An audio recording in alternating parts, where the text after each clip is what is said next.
видно из архипатриаршего дворца, ну и, соответственно, из Успенского собора, все дети, даже приехавшие на елку без родителей, против часовой стрелки пройдут перед вами по кругу. Вот только вы, уважаемые родители, в круг не входите ни с ребенком, ни тем более без него. По кругу у нас идут только дети.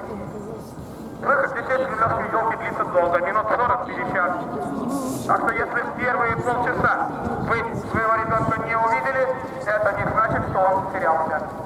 К сожалению, чаще у нас теряются родители.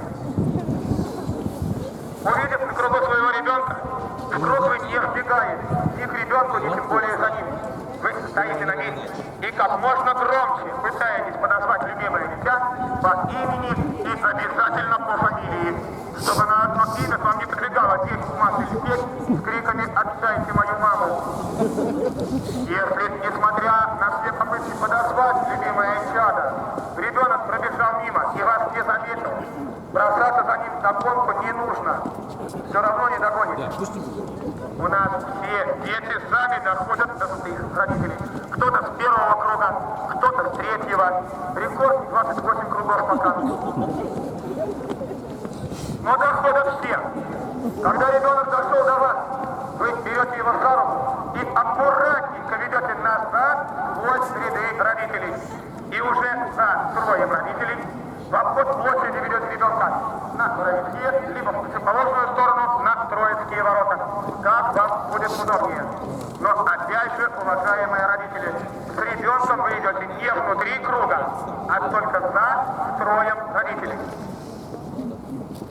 Если ребенок что-нибудь забыл или потерял на елке, такое, к сожалению, иногда случается, то после окончания выпуска детей, когда здесь, на площади, ребятишек совсем не останется, на 13-м подъезде, это подъезд, из которого выходят ваши дети, будет открыт стол находок, куда вы сможете обратиться и забрать все нужные вещи. Ненужные можно оставить. И последнее, пожалуй, самое важное. По мере того, как вас, уважаемые родители, будет становиться все меньше и меньше, а вот уже замечено, что вот здесь, возле границы палаты, дети родители разбирают намного быстрее. Между вами будут образовываться пустые пространства. Пожалуйста, самостоятельно заполняйте их, постепенно смещаясь влево к границе палаты. Когда же вас станет совсем мало, мы начнем сужать круг. Это делается для того, чтобы не потерять ваших детей. Пожалуйста, не мешайте нам выполнять нашу работу. По возможности помогайте. Точно и четко выполняйте распоряжение наряда. Постарайтесь до окончания выпуска детей в круг не входить. Я знаю, это сложно, но верю, вы справитесь.